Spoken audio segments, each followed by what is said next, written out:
प्रिय साथियों नमस्ते। आज का वीडियो मैं कोरोना वायरस पर दे रहा हूं। दरअसल बहुत सारे हमारे व्यूवर्स जो हमारे चैनल पर हमारे जो प्रिय दर्शक हैं वो लोग काफ़ी समय से ये हमसे आग्रह कर रहे हैं कमेंट्स के माध्यम से कि आप कोरोना को ठीक कीजिए, कोरोना को भगाइए, कोरोना को दूर कीजिए। तो हमने सोचा आज इसी पर वीडियो दिया जाए। देखिए साथियों, इसमें कोरोना क्यों आया, इस समय हालात क्यों गंभीर हैं, इसके बारे में हमने कई बार बताया भी है कि इस समय धरती पर पाप इतना ज़्यादा बढ़ा हुआ है, अपनी चरम सीमा पर है कि जिसकी वजह से तरह तरह की परिस्थितियाँ उत्पन्न हो रही हैं। अभी देखो कोरोना चल ही रहा है, उधर दुनिया भर की कहीं तूफान आ रहा है, कहीं आंधी आ रही है, कहीं पानी बरस रहा है, कहीं ओले गिर रहे हैं बिना मौसम के वो भी। अभी देखो चारों तरफ अब मजदूरों के मारे जाने की खबर आ रही है कि ट्रकों से कहीं ट्रक पलटी हुआ जा रहा है, कहीं रौंदे जा रहे हैं, कहीं कुछ हो रहा है, कहीं कुछ हो रहा है। तो ये समस्याएं क्यों है? इससे समस्याएं, इसकी वजह ही यही है कि समय पूरी पृथ्वी पर क्यों इतना हाहाकार मचा हुआ है। वजह चाहे जो भी हो, चीन ने कोरोना वायरस फैलाया अपने आप को सुपर पावर बनाने के लिए कि दुनिया को मैं तबाह कर दूंगा कोरोना वायरस के माध्यम से और मैं सुपर पावर बन जाऊंगा। लेकिन सबसे ज़्यादा मुश्किलें चीन की ही आने वाली हैं। कोरोना से जो हानि उसकी हुई सो हुई, लेकिन मेरा सख्त निर्देश है, सख्त ये आदेश है कि इस धरती पर जो भी छल कपट प्रपंच करेगा, जो भी धोखा देगा, जो भी जीव हत्याएं करेगा, उनके बहुत ही बुरे दिन आने वाले हैं। इसलिए चीन ने दुनिया के साथ धोखा किया है, छल किया है, उसकी कीमत उसे बहुत बड़ी कीमत चुकानी पड़ेगी। और भारत उभर कर एक विश्व पटल पर एक अति मानवीय रूप लेकर के आया है, दुनिया की मदद कर रहा है। यहाँ तक कि अमेरिका की भी भारत ने मदद की है दवाइयों के माध्यम से। तो एक तरफ भारत है जो पूरी दुनिया में मान सम्मान अर्जित कर रहा है, अति मानवीय रूप से उभरा है, और एक तरफ चीन है जिससे पूरी दुनिया का विश्वास उठता चला जा रहा है और वह गर्त में जाने की तैयारी कर रहा है। चीन को लगता है कि अपनी अर्थव्यवस्था और जो उसकी शक्ति है, सैनिक शक्ति है, उसकी वजह से पूरी दुनिया पर राज करेगा। तो यह सपना उसका धरा के धरा ही रह जाएगा, क्योंकि इस समय पृथ्वी पर हम मौजूद हैं, परम योगेश्वर जी मौजूद हैं। तो इसलिए चीन को हम उठने नहीं देंगे, क्योंकि चीन एक क्रूर देश है जिसके कोई नियम कानून नहीं किए। उसको बस सुपर पावर बनना है, दुनिया पर राज करना है, वह चाहे पूरी दुनिया को ख़त्म कर ही क्यों न करे। और ऐसी अवस्था में मैं चीन को कड़ा से कड़ा दंड दे रहा हूँ, और आने वाले समय में भी उसके लिए बहुत ही बुरा समय आ रहा है। चीन की जो कंपनियां हैं वो निश्चित रूप से पूरी दुनिया की कंपनियां जो निवेश चीन में कर रखा है वो सब आने वाले समय में अगर उत्तम व्यवस्था भारत में मिलती है तो निश्चित वो भारत में आएंगी। अब रही तो बात कोरोना की, तो देखिए कोरोना को हम काफ़ी समय बीत चुका है लॉकडाउन को हुए, और 2 महीने से भी ज़्यादा समय हो गया है। अगर केंद्र सरकार और राज्य सरकारों ने सही तरीके से लॉकडाउन का पालन अगर करवाया होता और किया होता, एक सिस्टम से चले होते, तो भारत में कोरोना तक ठीक हो गया होता, कोरोना के प्रभाव बहुत ही कम हो गया होता। लेकिन सही तरीके से लॉकडाउन का पालन न करवाने की वजह से और इन जमातियों की वजह से कोरोना बढ़ता ही चला जा रहा है। उसकी वजह है पापाचार तो अपनी चरम सीमा पर है ही, लेकिन फिर भी भारत में मौत का औसत बहुत ही कम है। 130-35 करोड़ के देश में 3000-4000 लोग अगर मर जाए तो बहुत ही छोटी सी बात है, क्योंकि इतनी बड़ी संख्या में कोरोना को नियंत्रण कर पाना, जहाँ दूसरे देशों में लाखों लोग मर रहे हैं, वहाँ छोटे छोटे देशों में, वहाँ अगर भारत में 3000 भी मरे हैं तो ये बहुत छोटी बात है अभी। लेकिन फिर भी ये बहुत ही इस समय बहुत ही विपत्ति भरा समय समाज पर चल रहा है। अब रही बात कोरोना की, तो कोरोना के जैसा कि मैंने बताया कि कोरोना की जिम्मेदारी नियंत्रण करने की केंद्र सरकार की, राज्य सरकार की है। इसके अलावा देश के जो इतने अपने आप को इतने बड़े साधु महात्मा जो शंकराचार्य हैं, जो पीठाधीश्वर हैं और जो महामंडलेश्वर हैं, ये सब क्या है? ये खाली क्या सन्यासी बने घूम रहे हैं, इतनी बड़ी बड़ी मालाएं लटकाए घूम रहे हैं? तो क्या ये सब खाली पाखंड कर रहे हैं? पूरी जीवन की तपस्या इन लोगों ने अगर अपने जीवन की तपस्या लगा ली है साधु सन्यासी के भेष में, तो इनकी तपस्या कहाँ है? क्यों इन्होंने अपने इनके जो सिद्ध किए हुए मंत्र हैं वो कहाँ हैं? क्यों नहीं अपनी शक्तियों का प्रयोग कर रहे हैं? क्या इनकी जिम्मेदारी नहीं है कि राष्ट्र के निर्माण में सहयोग करें? सच्चाई ये है कि साधु सन्यासी केवल पाखंड करते हैं, आडंबर करते हैं, केवल वेश धारण कर लेते हैं, थोड़ा बहुत वेद शास्त्र का अध्ययन कर लेते हैं और सोचते हैं कि हम बहुत बड़े प्रकांड विद्वान हो गए हैं, बहुत बड़े सन्यासी हो गए हैं। वास्तविकता ये है कि ये लोग तपस्या से हीन हैं, तप मार्ग से विहीन हैं। ये भोग विलासता में और सम्मान के पीछे पड़े हुए साधु सन्यासी हैं। इसीलिए इन सबको भी नरक में भेजा जा रहा है। अभी जो शोभन सरकार मरा है 3 दिन पहले, वो अपने आप को बहुत बड़ा भगवान अपने आप को मानता था, कहता था कि मैं ही ब्रह्म हूँ, मैं ही ब्रह्मा विष्णु महेश हूँ, मैं ही कल्कि हूँ, मैं हूँ सब कुछ हूँ।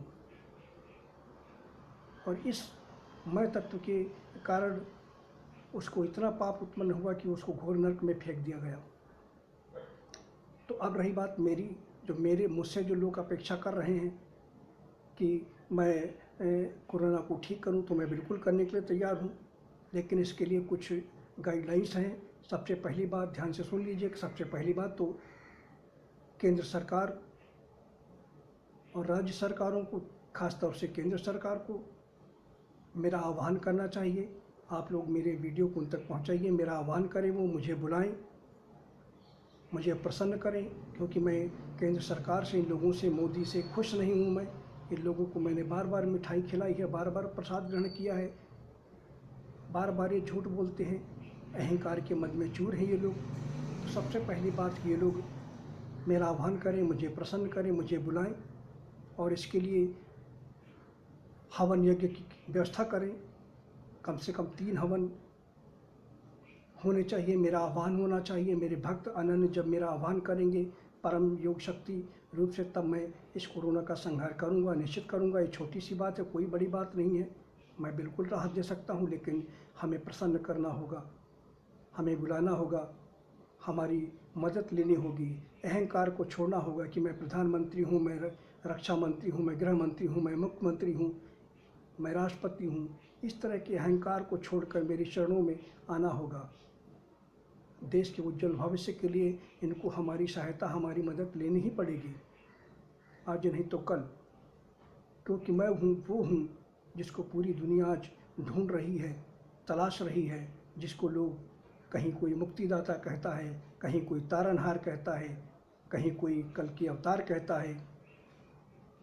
इस तरह से जो लोग आज परेशान हैं, हताश हैं, तो जो लोग मुझे ढूंढ रहे हैं वो वही मैं हूँ।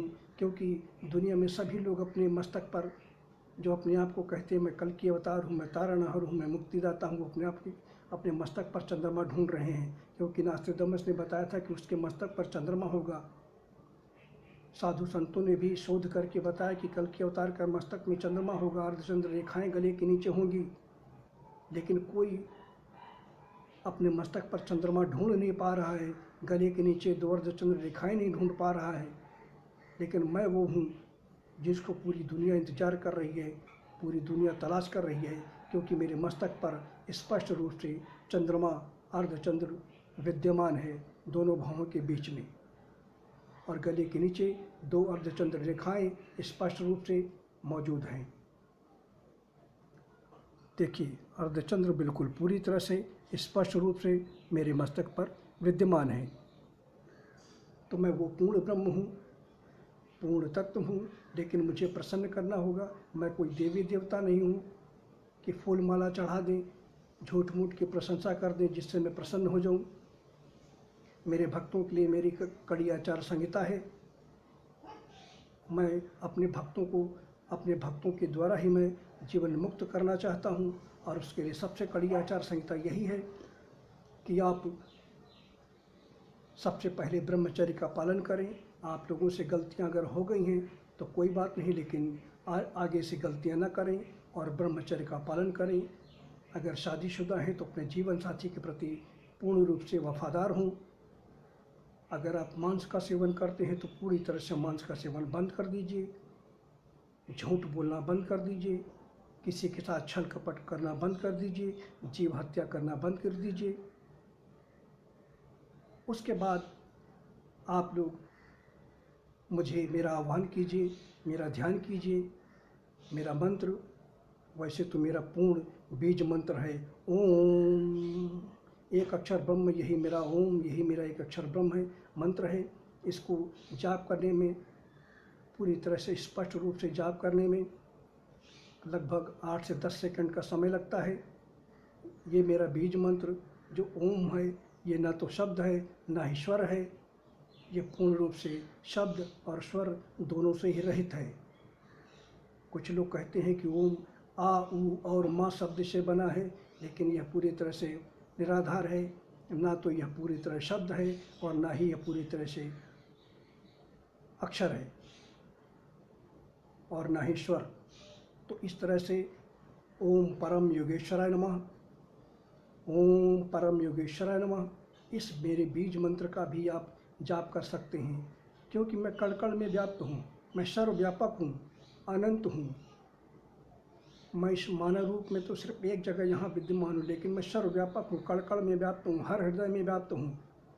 अगर आपसे गलतियाँ हुई हैं तो प्रायश्चित कीजिए, सच्चे दिल से प्रायश्चित कीजिए और सच्चे दिल से मुझे जुड़िए, मुझसे मेरा आह्वान कीजिए। कल बीना देवी नाम की एक महिला ने भी मुझे कई दिन से पोस्ट कर रही हैं। उड़ीसा की रहने वाली हैं, 55 वर्षीय हैं। उनके पेट में कुछ दर्द हो रहा है काफ़ी समय से। वो कह रहे हैं कि प्रभु अब आप हमारे दर्द को ठीक कीजिए। मैंने उनसे पूछा आप क्या करती हैं, कैसे क्या, तो उन्होंने पूरा डेटा बताया उन्होंने, लेकिन एक गलती वो कर रही हैं कि वो मांस का सेवन कर रही हैं। तो मैंने उन्हें सलाह दी कि आप मांस का सेवन कर दीजिए। ये वीडियो मैं उनको भी बता रहा हूँ कि अगर आप मांस का सेवन पूरी तरह बंद कर देती हैं और अनैतिक कार्य पूरी तरह बंद कर देती हैं, झूठ मत बोलिए, सच्चे मन से अगर आप मेरा ध्यान करती हैं और मेरा ध्यान करते हुए ओम परम योगेश्वराय नमः मंत्र का जाप करिए, और आने वाले समय में कुछ दिनों में ही आपको फ़र्क निश्चित रूप से महसूस होने लगेगा। इसी तरह से एक सज्जन ने और भी मुझे कमेंट करके पूछा कि मेरे जीवन में अंधकार ही अंधकार है, कृपया रास्ता बताइए। मैंने उनको भी यही बता रहा हूँ। मेरे जितने भी अनन्य भक्त हैं वो सभी सबसे पहले मांस का सेवन करते हैं, तो वो छोड़ दीजिए, अपने जीवन साथी के प्रति वफादार हूँ, तब मैं आपको स्वीकार करूँगा, तब आपके हृदय में मैं निवास करूँगा, तब आपके आह्वान पर मैं आपकी मदद करूँगा, दौड़ा चलाऊँगा। क्योंकि मैं परम सूक्ष्म रूप से सर्वव्यापक, एक अक्षर ब्रह्म रूप से सर्वव्यापक मौजूद हूँ। कुछ भी मेरे लिए असंभव नहीं है। सच्चे दिल से मेरा ध्यान कीजिए, मेरा आह्वान कीजिए और 108 बार मेरे मंत्रों का जाप कीजिए। कम से कम शुद्ध हो, पवित्र होकर के, निर्मल होकर के, मन में गलत विचार न लाइए।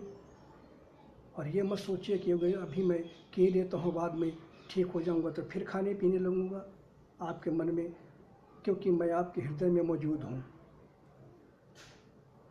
आपकी मानसिकता, आपके विचारों से मैं पूरी तरह से अवगत हूँ। आप अगर सच्चे दिल से मेरा ध्यान करेंगे तो निश्चित ही मैं आपकी हर संभव मदद करूँगा और मेरे लिए कुछ भी असंभव नहीं है। रही बात कोरोना की, तो कोरोना के लिए मुझे सरकार बुलाए, ससम्मान बुलाए और प्रेम से बुलाए, अहंकार से रहित होकर के बुलाए। मैं बिल्कुल कोरोना का संहार करने के लिए तैयार हूँ। आप लोग इस वीडियो को शेयर भी कर सकते हैं, मीडिया में भी भेज सकते हैं। डॉक्टर श्याम लाल बिश्नोई जी ने कुछ समय पूर्व मुझसे कहा था कि योगेश्वर जी, आपकी अगर आज्ञा हो तो मैं ABP न्यूज़ को ये कुछ वीडियो भेजता हूँ।